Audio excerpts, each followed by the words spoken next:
అందరికీ నమస్కారం. కార్యక్రమం ప్రారంభించే ముందు గురువుగారి పత్రిక గారికి ఒక్కసారి మనం ధన్యవాదాలు చెప్పుకుంటూ కార్యక్రమం ప్రారంభిద్దాం.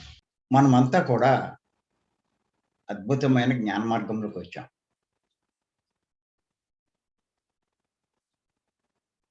ఒక్కటే గుర్తుపెట్టుకోండి. పదే పదే చెప్పుకుంటున్నాం మనం. ఇటువంటి మార్గంలోకి రావాలి అంటే కనీసం 300, 350 జన్మలు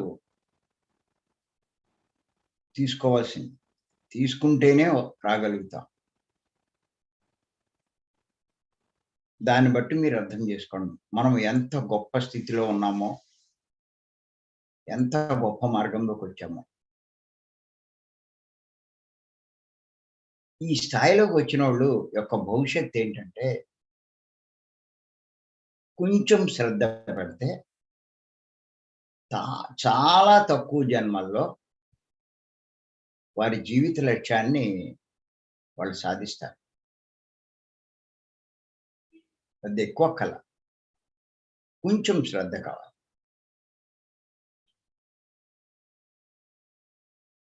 లక్ష్యం ఏంటి? దుఃఖంలోంచి శాశ్వతంగా బయటపడడం. ఇంత గొప్ప స్థితిలో మనమున్నా కూడా, ఇప్పటిదాకా ఈ పత్రిక గారి పరిచయం కానంత వరకు, ఈ ధ్యాన మార్గంలోకి రానంత వరకు, ఏ చిన్న సమస్యొచ్చినా, ఏ బాధొచ్చినా, ఏమొచ్చినా విలవిల్లాడిపోయాం మనం. ఏంటి జీవితం ఇలా అయిపోయింది, ఇలా ఉంది అనుకుంటూ. జీవితం అంటే సహజంగా అందరికీ ఏమని అనిపిస్తదంటే, సంపాదించడం, సుఖపడడం. ఎర్నింగు, ఎంజాయ్‌మెంటు. ఎంత బాగా సంపాదించామా? ఎంత బాగా అనుభవిస్తున్నామా? అదే భావిస్తూ ఉంటారు.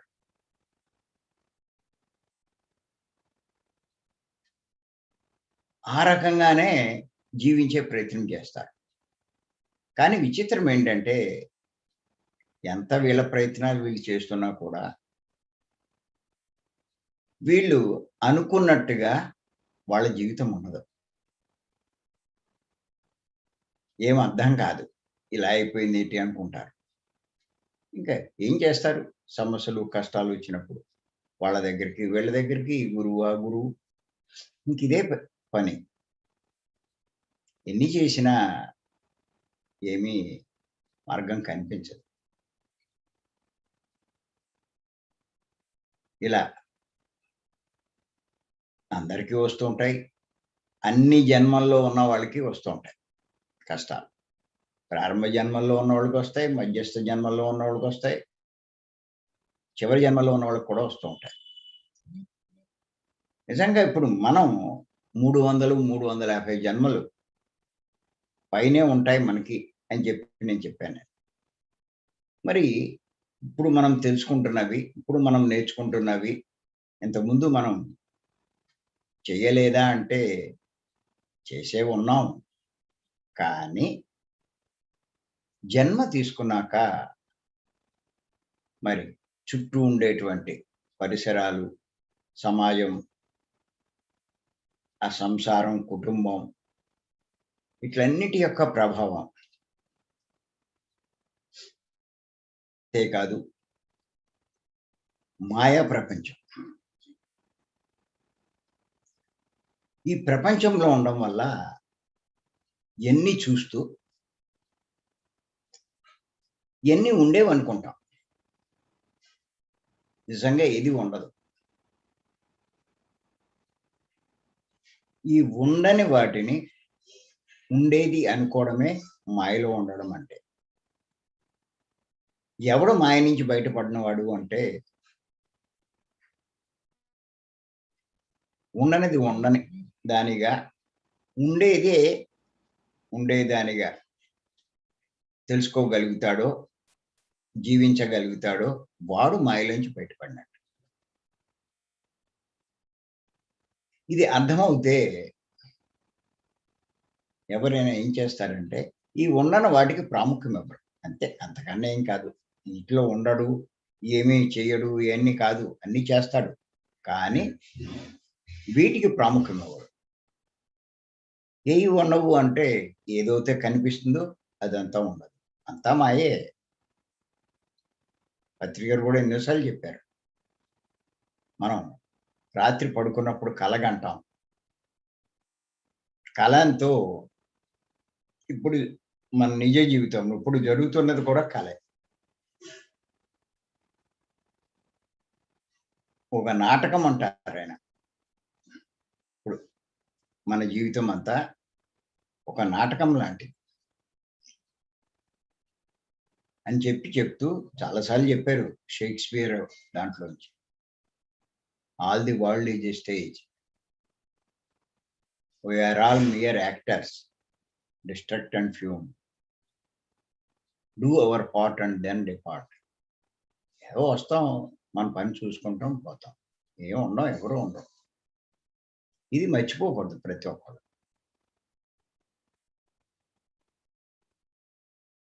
ఎంతో మమకారం పెంచుకుంటాం. భార్య మీద, భర్త మీద,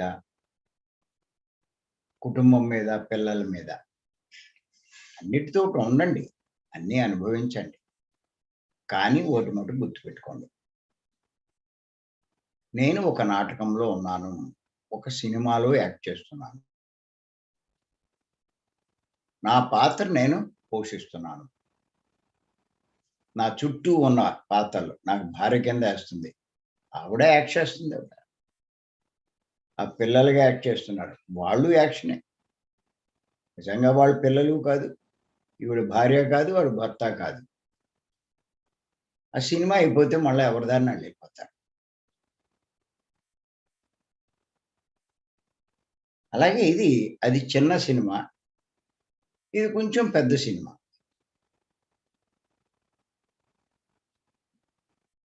రాత్రి మనకు కల అన్నది రాత్రి కల, ఇది పగటి కల. ఇదెప్పుడు పెట్టుకోవాలి. అప్పుడు వీటి మీద వ్యామోహం పెంచుకోము. మమకారం పెంచుకోము. వీటి కోసం పాపాలు, తప్పులు చెయ్యం. ఈ పాపాలు, తప్పులు చేయకపోవడం వల్ల భవిష్యత్తు బావుంటుంది. వ్యామోహం లేని వల్ల కూడా వాటి గురించి దుఃఖపడం. జరుగుతాయి. మీ కుటుంబంలో జరుగుతాయి. మీ కుటుంబంలో ఉన్నవారి జీవితంలో కూడా ఎన్నో జరుగుతుంటాయి. మీ జీవితం బాగుండొచ్చు. మీ పిల్లల జీవితం బాగోకపోవచ్చు. మీ జీవితం బాగుండొచ్చు. భర్త జీవితం బాగోకపోవచ్చు. భర్త జీవితం బాగుండొచ్చు. భార్య జీవితం బాగోకపోవచ్చు. దానికోసం విలవిల్లాడి ఇలా అయిపోయింది ఏంటని దుఃఖపడం. వాళ్ళకి కావాల్సిన సేవ చేస్తాం. సహకారం అందిస్తాం. వాళ్ళకి కావాల్సినవన్నీ సమకూరుస్తాం. అంతేకాని దుఃఖపడం. అది గుర్తుపెట్టుకోండి. మీరొక్కసారి ఊహించండి. సినిమాలో యాక్ట్ చేస్తున్నప్పుడు ఆ హీరోయిన్ భర్తకి ఏదైనా అవుతే మనకు చూస్తూ ఉంటే ఎలా ఉంటుందంటే నిజంగా ఏడ్చేస్తూ ఉంటుంది. నా భర్తకి ఇలా అయిపోయిందేంటి ఇది అని. కానీ ఆవిడ ఎంతసేపు ఏమనుకుంటూ ఉంటుందంటే మనం చూస్తూ ఉంటే అలా ఉంటుంది.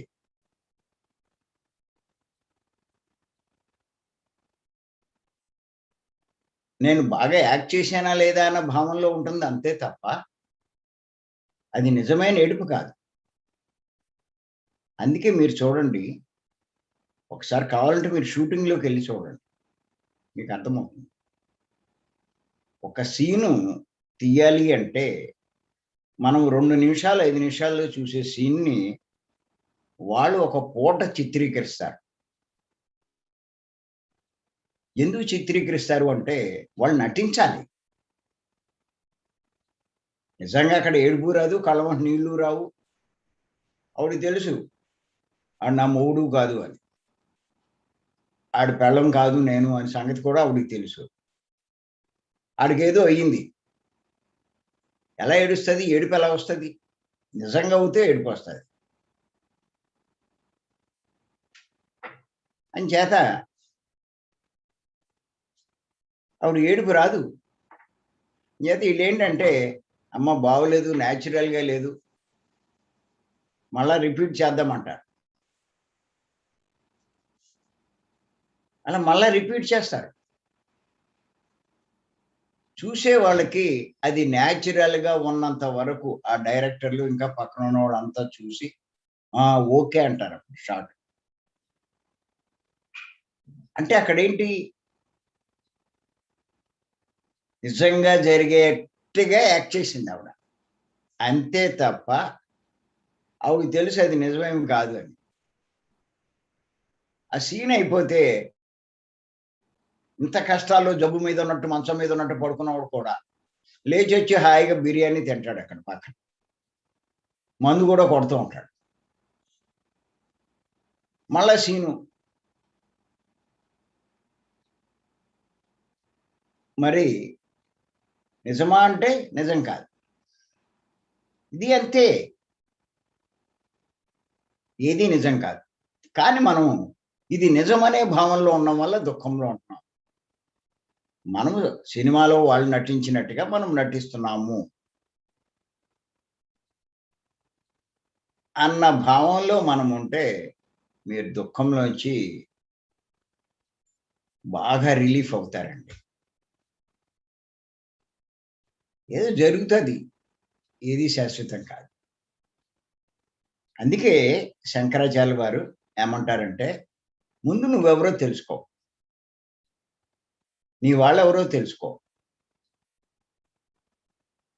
నువ్వెందుకొచ్చావు? దేనికోసం వచ్చావు? ఇయన్నీ తెలుసుకోమన్నారాయన.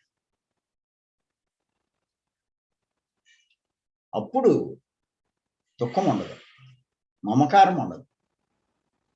మమకారం ఉంటే ఏమవుతుందంటే, అధర్మంగా వ్యవహరిస్తాం, తప్పులు చేస్తాం ఇయన్నీ. చూడండి మీకు డబ్బు మీద మమకారం ఎక్కువుందనుకోండి, బాగా సంపాదించాలి అనే ఉద్దేశంలో అడ్డమార్గాలు తొక్కుతారు. సృష్టిలో ఏమవుతుందంటే, ఎవరైతే ధర్మ విరుద్ధంగా జీవిస్తారో, సృష్టి విరుద్ధంగా ప్రయత్నిస్తూ ఉంటారో, దాని ఫలితం అనుభవిస్తారు. అయ్యే కష్టాలు. ఎందుకొస్తాయి అంటే ఇందుకే. కష్టాలొచ్చినాయని బాధపడుతున్నారు కానీ, నేనేం చేసుంటాను అన్న ఆలోచన ఆలోచించరు. ఏమీ చేయకపోతే ఏమీ రావు. ఏది చేస్తేనే అదే వస్తది. అంచేత అటువంటి కష్టాలొచ్చినప్పుడు మనం ఆలోచించాలి.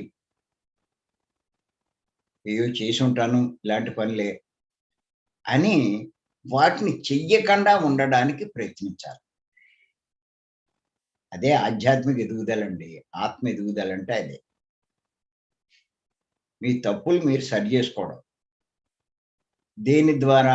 మీ జీవితంలో జరిగే సంఘటనల ద్వారా, కష్టాల ద్వారా, నష్టాల ద్వారా, అవమానాల ద్వారా.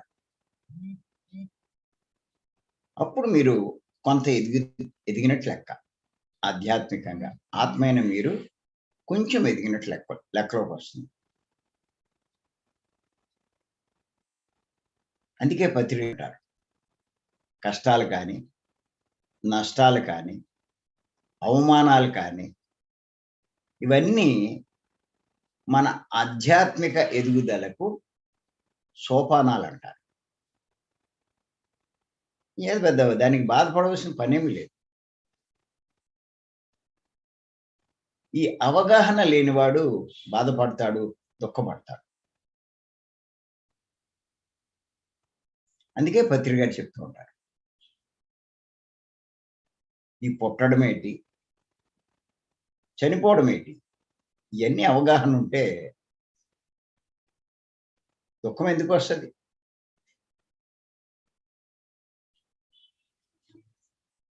చేత ఇయన్నీ బాగా ఎంత అర్థమవుతాయి అంటే ఈ జ్ఞానం ఎంత వస్తే అన్నిటిని సమస్థితిలో తీసుకుంటాడు. ద్వంద్వాల్లో. లాభ నష్టాల్లో, గెలుపు ఓటముల్లో,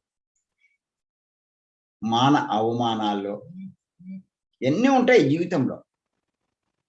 మన పక్క వాళ్ళే, మనకి దగ్గర వాళ్ళ వల్లే ఎన్నో ఇబ్బందులు వస్తాయి. మన కుటుంబంలో ఉన్న వాళ్ళ వల్లే కూడా వస్తూ ఉంటాయి. ఏం నాటకంలో ఇది. సావిత్రి అనుకుంటూ ఉంటుంది. ఆ సూర్యకాంతం బాధలు పెడుతూ ఉంటాయి. అది నటనే. ధనం సంపాదించడానికి నేను నటిస్తున్నాను అన్న భావనలో ఉంటుంది ఆ హీరోయిన్ యాక్షన్ అంతా కూడా. ఇక్కడ మనము జ్ఞానం సంపాదించడానికి నటిస్తూ ఉంటాం. గుర్తుపెట్టుకోండి. వాళ్ళు ధనం సంపాదించడానికి నటిస్తూ ఉంటే, నిజ జీవితంలో జ్ఞానం సంపాదించడానికి మనం నటిస్తాం. భర్తగా వీడు భర్త అయిపోయాడు అనుకుంటాడు పిచ్చోడు. పురుషుడుగా నిజంగా పురుషుడు అనుకుంటాడు. ధనవంతుడుగా నిజంగా ధనవంతుడు అయిపోయాడు అనుకుంటాడు. గొప్ప ఆఫీసర్గా నిజంగా ఆఫీసర్ని అనుకుంటాడు. బిచ్చగాడిగా కుంగిపోతూ ఉంటాడు. వాడు నిజంగా బిచ్చగాడిని అనుకుంటాడు. పేదవాడిగా నిజంగా పేదవాడిని అనుకుంటాడు. అది ఒక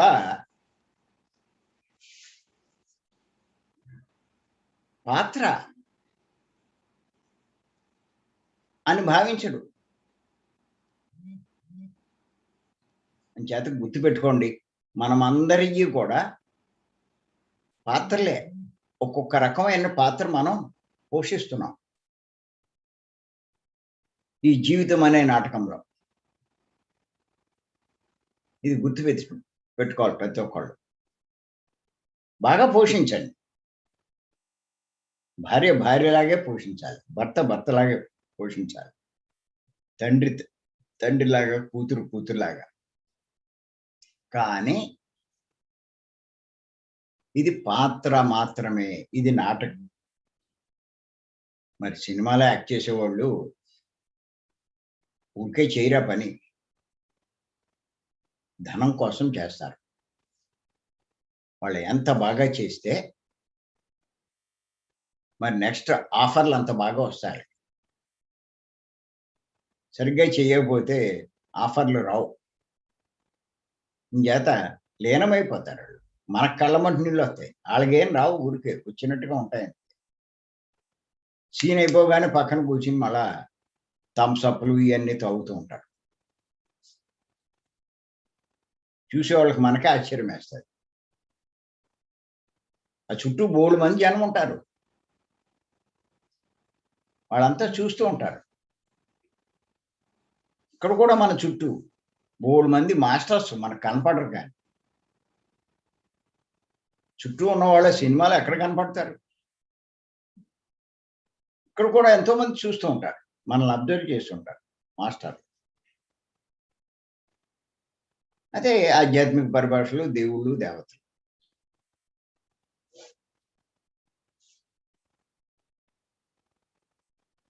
చేత ఇక్కడ మనం జ్ఞానం కోసం ఈ సినిమాలో యాక్ట్ చేస్తున్నాం. ఈ పోర్షన్ తీసుకున్నాం. ఏ సినిమాలో ఏ పోర్షన్ కూడా శాశ్వతంగా ఉండదండి. ఈ సినిమాలో ఈ పోర్షన్ కూడా శాశ్వతంగా ఉండదు. ఇది తెలుసుకోవాలి మనం. ఊరికే దుఃఖపడకండి. అన్నిటికీ దుఃఖపడకండి. విచారించకండి. ఇందులోంచి ఏది నేర్చుకోవాలి అది మెయిన్. మీరు గుర్తుపెట్టుకోండి. ఏం నేర్చుకుంటున్నాను, ఏం తెలుసుకుంటున్నాను, ఏ అనుభవం పొందాను, ఏ పాఠం నేర్చుకున్నాను కొత్తగా. నేర్చుకుంటే ఏం చేస్తారు? సరి చేసుకుంటారు. ఇంతకుముందు నేర్చుకోలేదు, తప్పులు చేశాం. ఇప్పుడు నేర్చుకున్నాం, ఇంకా తప్పులు చెయ్యం. అలా ఒక్కొక్కటి జీవితంలో. ఇంతకుముందు నేను దేహం అనుకున్నా, ఇప్పుడు అర్థమైంది. ఇవన్నీ తెలుసుకోవడం వల్ల, వినడం వల్ల. నేను దేహం కాదు, ఆత్మ. ఇంతకుముందు ఆవిడ నా భార్య అనుకున్నాను.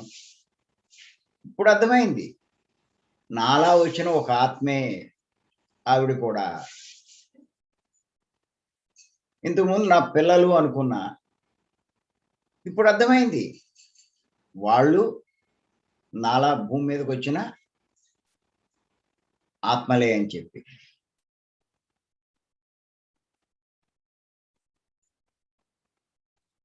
ఇక్కడ చూస్తే ఇంతకుముందు ఇదంతా నా డబ్బు అనుకున్నాను. నా ఆస్తులు అనుకున్నా. ఇప్పుడు అర్థమైంది. సినిమాలో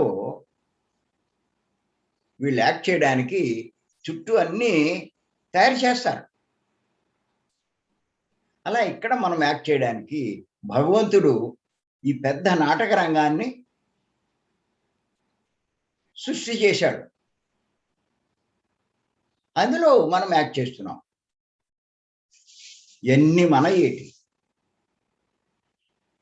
ఏది ఉండదు, గుర్తెట్టుకోండి. మీరొక్కరే పైకెళ్తారు.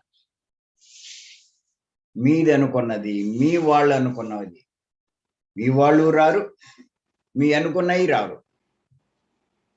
దేనికోసం తప్పులు చేసి, పాపాలు చేసి, అధర్మంగా వ్యవహరించి, అన్యాయంగా ప్రవర్తించి, సంపాదించి, కూడబెట్టి, చూసి మురిసిపోతారో ఏది రాదండి చివరికి. ఆశ్చర్యపోతారు మీరు. ఏంటి దీని పరిస్థితి? అంచేతే మనం చెప్పుకున్నాం. మరణించక ముందే మరణించాలని ఒక 15 టాపిక్‌ల దాకా చెప్పుకున్నాం. అందులో చెప్పుకున్నాం. ఈ కుటుంబ సభ్యుల మీద, మరి ఈ ధనం మీద, ఎన్నిటి మీద, పుత్రుల మీద మమకారం పెంచుకున్నవాడు శరీరం వదిలిన తర్వాత ఆడికి ఏం అర్థం తెలీదు కదా! ఇలా నిజంగా ఇయన్నీ అనుకున్నాడు. చనిపోయాడు. చనిపోయినప్పుడు ఏమవుతుందంటే శరీరం కింద ఉండిపోతుంది. వీడు శరీరం నుంచి బయటకొస్తాడు. చాలా ఆశ్చర్యపోతాడు. కదలని శరీరం కింద ఉంటుంది. తాను పైనుంటాడు. ఏంటిది? ఏంటిది? అప్పుడు తెలుస్తుందిది. అది నేను కాదా? ఇదా నేను? ఇక్కడున్నానేంటి? ఇప్పటిదాకా అదే నేననుకున్నాను. అందులో కూడా నేనున్నానన్నమాట. కనపడని నేను అందులో ఉన్నానా? అది వదిలేసి ఇప్పుడు పైకొచ్చానా అన్నది అర్థమవుతుంది. ఫస్ట్ టైమ్ తెలుస్తుంది. పత్రిగారు అదే ముందు తెలుసుకో నాయనా ఇయన్నీను అని చెప్పంటారు. తెలిసిన తర్వాత ఆశ్చర్యపోతాడు. మరి వీడు పైకొచ్చాడు. ఆ శరీరంలోంచి వీడికి అర్థమైంది. ఆ చుట్టూ కుటుంబ సభ్యులు వీళ్ళంతా ఏడుస్తూ ఉంటారు. వాళ్ళకి తెలీదు గదా! మా వాడు వెళ్ళిపోయాడు, వెళ్ళిపోయాడు అని ఏడుస్తూ ఉంటారు. మా బతికేటి, మా ఇదేటి అంటుంది. అప్పుడు ఈడంటాడు, ఓయ్ పిచ్చోళ్ళారా! నేనేమి చాచిపోలేదు. ఇక్కడే ఉన్నాను. నేను ఉన్నాను. ఏడవకండి అంటాడు. ఆళ్ళకి అర్థమవుతే కదా! వీడు వాళ్ళకి కనపడడు. వాళ్ళు వీడికి కనిపిస్తారు. వీడి మాటలు వాళ్ళకి వినపడవు. వాళ్ళ మాటలు వీడికి వినిపిస్తూ ఉంటాయి. తెలుస్తూ ఉంటాయి. చెప్పినా వాళ్ళ దారి వాళ్ళదే కానీ వీడినేం పట్టించుకోరు. కానీ ఈ మమకారం ఎక్కువగా ఉన్నవాళ్ళు శరీరం వదిలిన తర్వాత మళ్ళా వీళ్ళేం చేయాలి? మళ్ళా ఇప్పుడే భూమి మీదకొచ్చి కొన్ని అనుభవాలు సంపాదించాడు. మళ్ళా తన పైలోకాలకెళ్ళిపోయి అక్కడి నుంచి ఇయన్నీ బేరీజు చేసుకొని మళ్ళా కొత్త శరీరం తీసుకుంటాడు. కొత్త జన్మ తీసుకుంటాడు. కొత్త అనుభవాలు సంపాదించడం కోసం. ఇంకా ఆ పాత్ర ఉండదు, అయిపోయిందది. కొత్త పాత్ర పోషిస్తాడు. వాడి లోకానికెళ్ళిపోతాడు. ఇక్కడ పత్రి గారు కూడా పదే పదే చెప్తూ ఉంటారు మనకి. ఈ భూమి మీద ఇప్పుడు మనం ఎక్కడున్నాము అంటే పరలోకంలో ఉన్నామంట. భూమి అన్నది పరలోకం అంటారు పత్రిక. ఆ పరం ఇప్పుడు మనం ఏదైతే పరలోకం అనుకుంటున్నామో అది మన స్వలోకం. అక్కడి నుంచి ఇక్కడికొచ్చాం. కొన్ని పాఠాలు నేర్చుకోవడానికి. చూడండి, భారతదేశం నుంచి అమెరికా వెళ్లారు. అమెరికా వెళ్ళిన వాళ్ళకి అది పరదేశం. భారతదేశం స్వదేశం. ఏదో ఇక్కడికంట ఇంకా మంచి బాగా సంపాదించుకొని మంచి జీవితం జీవించాలి అనే ఉద్దేశంతో వెళ్తారు. కానీ ఎంతసేపు స్వదేశం మీదే దృష్టి ఉంటుంది. వెళ్తారు కానీ స్వదేశం మీద దృష్టి ఉంటుంది. అలాగే మనం పరలోకవాసులం. ఇహలోకవాసులం కాదు. అదే మన స్వలోకం. ఇది పరలోకం. మనమేమనుకుంటాం? ఇది స్వలోకం అనుకుంటాం. అది పరలోకం అనుకుంటాం. కాదు, కాదు. ఇది కానివాడు ఈ భూమిని వదిలిపెట్టడానికి చాలా బాధపడతాడు. ఈ భూమి మీద ఉన్న వాటిని వదలాలంటే చాలా బాధపడతాడు. ఈ భూమి మీద తన వారు అనుకున్న వారిని వదిలిపెట్టాలంటే చాలా బాధపడతాడు.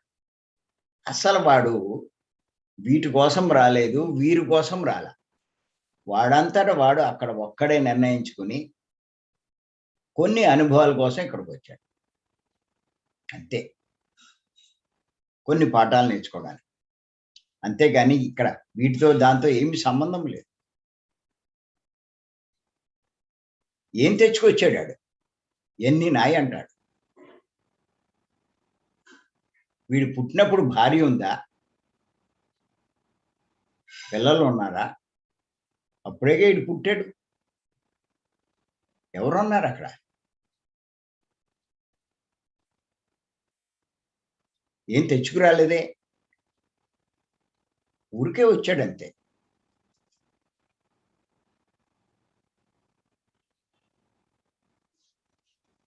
రావడానికి ఏదో గర్భం ఎంచుకుని వచ్చాడు. అంచేత ఇది అర్థం చేసుకోవాలి ప్రతి ఒక్కళ్ళు. నేను కొన్ని పాఠాలు నేర్చుకోవడానికి, కొంత జ్ఞానం సంపాదించుకోవడానికి, తద్వారా స్వలోకంలో ఉన్నతమైన స్థితి పొందడానికి. స్వలోకం అంటే ఇప్పుడు మన పరలోకం. అక్కడ ఉన్న స్థితి నుంచి ఉన్నత స్థితికి ఎదగడానికి. అందుకోసమే వచ్చాం మనం. అది. ఇది తెలుసుకోవాలి ప్రతి ఒక్కళ్ళు. చేత ఇది అర్థం అవుతే దాని మీద దృష్టి పెడతాం. ఇప్పుడు చూడండి, భారతదేశం నుంచి అమెరికా వెళ్ళిన వాళ్ళు ఎలాంటి దృష్టిలో ఉంటారంటే, వీలెంత బాగా సంపాదించుకుని మన దేశం వెళ్ళిపోయి అక్కడ బాగా సెటిల్ అయ్యి హాయిగా జీవించాలనుకుంటారు. ఇంతకుముందు ఇక్కడి నుంచి బయలుదేరినప్పుడు వాళ్ళు ఒక స్థితిలో ఉన్నారు. ఇల్లు లేదు, సరైన సంపదలు లేవు, చాలా ఇబ్బందులు పడుతున్నారు. అంచేత అంతకన్నా గొప్ప జీవితం పొందడం కోసం అక్కడికి వెళ్ళి సంపాదించడం కోసం. సంపాదించుకుని ఇక్కడ వచ్చాక మంచి ఇల్లు కట్టుకుని, ఇంకా వీలవుతాయి కొన్ని పొలాలు కొనుక్కుని హాయిగా జీవించాలి. అంతకుముందు జీవితం కంటే ఇప్పుడు గొప్ప జీవితం అయింది. ఎప్పుడు? అక్కడ సంపాదించినాం. అమెరికాలో ఏమీ సంపాదించాల. ఇక్కడికి వస్తే ఏమవుతుంది చెప్పండి? మళ్ళా అదే బతుకు. అలాగే మన స్వలోకమైన పరలోకం నుంచి ఇక్కడ సంపాదించుకుని ఏది? జ్ఞానం. గుర్తుపెట్టుకోండి. జ్ఞానం సంపాదించుకొని అక్కడ ఇంకా ఉన్నత స్థితికి వెళ్ళడానికి, ఇంకా ఉన్నతి పొందడానికి వచ్చాం. వచ్చి ఈ జ్ఞానం సంపాదించకుండా ధనం మీదే పడ్డాం మనం. పడి చివరికి ఏమవుతుందంటే ఇదంతా ఇక్కడ వదిలేసి వెళ్ళాలి. వీడికి కావాల్సింది సంపాదించలా. అయి సంపాదించాడు, ఈ సంపాదించాడు ఇయన్నీ అయిపోయింది అంతే. ఇండియా వస్తాడు. ఏముంటుంది? ఏముంది ఇక్కడ జ్ఞానం? అది. ఇప్పుడు పత్రి గారి వల్ల ఇయన్నీ తెలుసుకున్నాం మనం. ఎన్నో విషయాలు తెలుసుకున్నాం అలాంటివి. మనం మన స్వలోకం నుంచి పరలోకమైన ఈ భూలోకానికి వచ్చాం. మనం దేహాలం కాదు. మనం ఆత్మలం.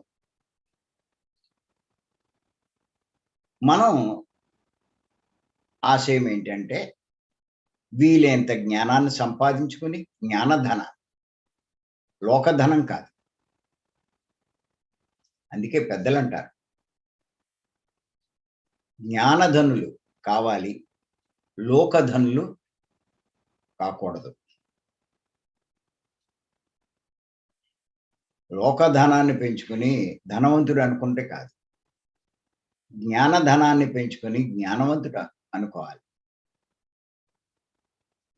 ఇంకా అంటారు జన్మ తీసుకుని మెల్లిమెల్లిగా ఎదుగుతూ ఉంటారు, వృద్ధులవుతూ ఉంటారు.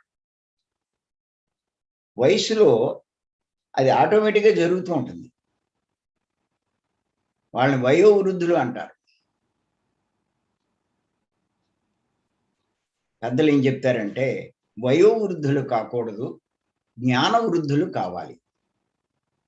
మీ వయసు పెరిగే కొద్దీ మీ జ్ఞానం పెరుగుతూ ఉండాలి. ఆ జ్ఞానంలో వృద్ధత్వం సంపాదించాలి. వయసులో వృద్ధుడు గొప్పవాడు కాదు. పిల్లవాడైనా జ్ఞానం బాగా పెంచితే వాడిని జ్ఞాన వృద్ధుడు అంటారు. వాడు గొప్పవాడు. అదే బుద్ధుడు చెప్తాడు. ఎంత జ్ఞానం సంపాదిస్తే వాడి స్వలోకం అంటే అర్లోకమే వాడికి స్వలోకం. అక్కడ సంపద పట్టుకెళ్ళినట్టు. అమెరికాలో మీరు బాగా సంపాదిస్తే మీ స్వదేశానికి తెచ్చుకుంటే ఎలా ఉంటుందో ఒక్కసారి చూడండి. సేమ్ ఇది అంతే. ఇక్కడ కూడా అంతే. ఇక్కడ ఆ జ్ఞానాన్ని సంపాదిస్తున్నాం. పత్రి గారు అదే చెప్తారు. జ్ఞానాన్ని సంపాదించండి. ఆ జ్ఞానం మీకు ధ్యానం వల్ల వస్తుంది, స్వాధ్యాయం వల్ల వస్తుంది, సాంగత్యం వల్ల వస్తుంది, మీరు చేసే సేవల వల్ల వస్తుంది. ఆ పనులు చేస్తూ ఆ జ్ఞానాన్ని సంపాదించండి. ఇదే మీకు ఉపయోగపడేది, ఇదే మీకు కూడా వచ్చేది, ఇదే మీకు లాభించేది, ఆత్మైన మీకు ఉన్నతి కలిగించేది, ఆత్మైన మిమ్మల్ని ఉన్నత లోకాలకు చేర్చగలిగేది, ఆత్మైన మీ లక్ష్యాన్ని సాధించగలిగేది అని పదే పదే పదే పదే చెప్తున్నాడు. ఇది మళ్ళా గుర్తు చేసుకోవాలి ఊరికే. అజ్ఞానంలో ఉండకండి. అజ్ఞానాన్ని తొలగించుకోండి. అజ్ఞానం పైకెళ్ళాక నష్టపోతారు. జ్ఞానం శరీరం వదిలేక అంతా లాభమే.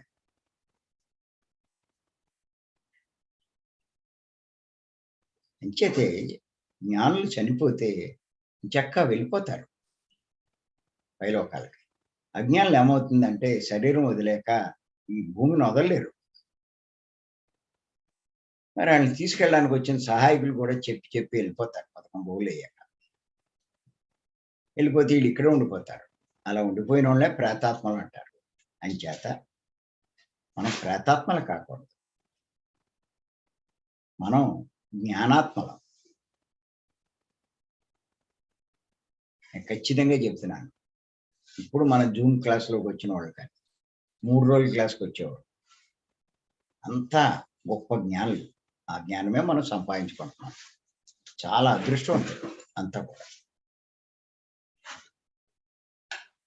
జన్మల పుణ్యఫలం ఉంటే తప్ప ఇందులోకి రాలేరు.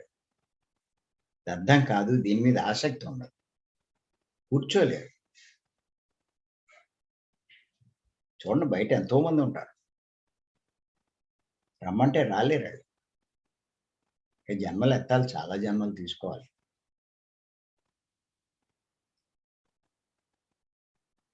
మనం చివరి జన్మలో ఉన్నవాళ్ళం. గుర్తుపెట్టుకోండి. బయట అందరిలాగా మనం ప్రవర్తించడం కాదు. బయట వాళ్ళకి, మన ప్రవర్తనకి చాలా డిఫరెన్స్ ఉంటుంది. వాళ్ళు ఏడిస్తే మనం ఏడవడం కాదు. వాళ్ళ సంపాదించి మురిసిపోతే, మనం సంపాదించలేదు అని బాధపడ్డము, సంపాదించామని మురిసిపోవడం ఇయన్నీ కాదు మనకి.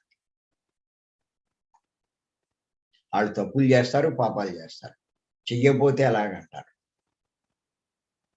అది వాళ్ళకున్న అవగాహన. మన అవగాహన అది కాదు. ఇప్పుడు మనది ఒక పాత్ర అంతే. నాకు డబ్బు లేదు, ఆడికుంది. ఎందుకీ కంపారిజన్? నేను స్త్రీ అయిపోయాను, పురుషుడు అవ్వాల్సింది. అదేంటిది? నువ్వు స్త్రీగా రోల్ తీసుకున్నావు. పాత్ర పోషిస్తున్నావు. ఇప్పుడు ఏడుత్తావేటి? ఎందుకు తీసుకున్నావు అలాంటప్పుడు?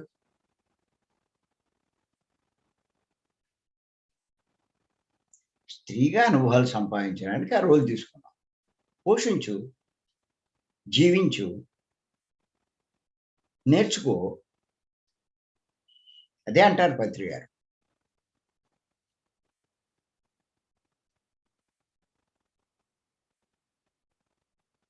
అంచేత మరి ఈ జ్ఞానం పెరగాలి అంటే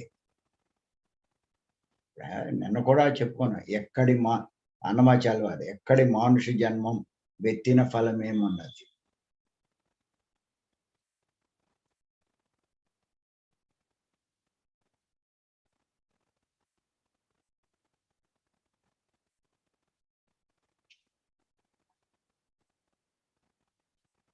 విడువని ఆహారంబు. ఆహారం మీద మమకారం వదలు. విడువని సంసార సుఖం. సంసార సుఖాలు వదలం. ఇయన్నీ. విడిచెద సుజ్ఞానంబు. జ్ఞానాన్ని వదిలేస్తున్నాం. ఎంత వచ్చిందే జ్ఞానానికి. దాన్ని వదిలేస్తున్నాం. అదే చెప్తున్నాడాయన.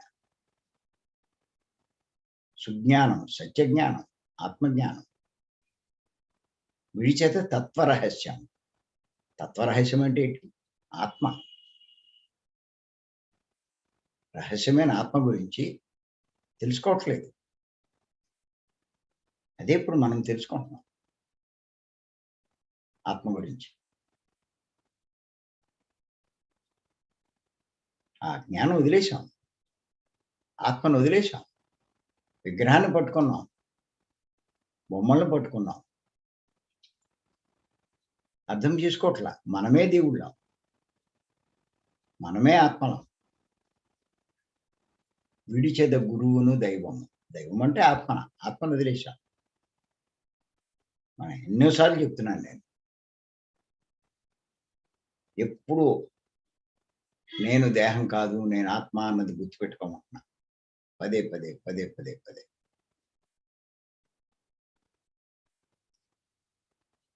ఎదురుగుండా రాసుకోమంటాను నేను.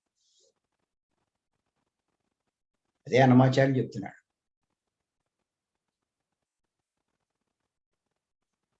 విడిచెద గురువును. పత్రి గారు చెప్పే ఎన్ని ఆయన వదిలేయకూడదు. ఆయన మర్చిపోకూడదు. ఆయన చెప్పే విషయాలన్నీ మళ్ళా మనం మననం చేసుకోవాలి. ఆచరణలో పెట్టే ప్రయత్నం చేయాలి. తెలుసుకుంటూ ఉండాలి. అందుకోసమే 3 రోజుల క్లాసులు, ఈ జూమ్ క్లాసు. టెక్నాలజీ పెరిగి మనకి జూమ్ అన్నది డైలీ చాలా అదృష్టం అది. ఇప్పుడు అవకాశం ఉంటే అప్పుడు ఒక్కొక్కళ్ళు మనం పాల్గొంటున్నాం. దానికేం తప్పేమి లేదు. సంసారం ఇయన్నీ వదిలేయాలని ఏమీ లేదు. అన్నీ చూసుకోవాలి. చూసుకుంటూ ఇది కూడా మనం చేసుకుంటాం. కానీ దీని మీద దృష్టి ఉండాలి. అంచేత బాగా గుర్తుపెట్టుకోండి. మనం ఒక నాటకంలో ఉన్నాం. నాటకంలో ఒక పాత్ర పోషిస్తున్నాం. ఇంకా ఈ పాత్రలో ఉండే పరిస్థితుల గురించి బాధపడవలసిన పనేం లేదు. అందులోంచి ఏం నేర్చుకోవాలి? అదే జ్ఞానం. అది. ఈ అవకాశం ఇచ్చిన మరి మీ అందరికీ ధన్యవాదాలు చెప్తున్నాను. నెక్స్ట్ మళ్ళా మరికొన్ని విషయాలు మనం తెలుసుకుందాం. Thank you. Thank you.